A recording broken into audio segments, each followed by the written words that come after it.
Hello guys, and welcome to another quick tutorial video. And in this short tutorial video, I'm going to be showing you how you can get your Ethereum address on Binance. It's really easy.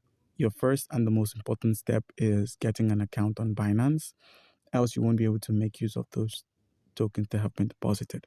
So simply use our link, which is going to be in the description of this video, to register and verify your account. Once you've done that, you're going to stand a chance to claim 100 USDT worth of trading fee rebates you can use. So once you've done all that, once you've registered and logged in, click on the deposit icon and select the Ethereum or search for Ethereum by using the search toggle up there or the search panel.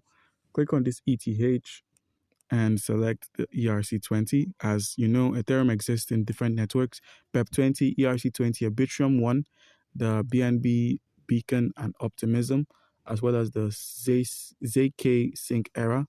So select one, ERC20, copy your address and make use of it in any manner.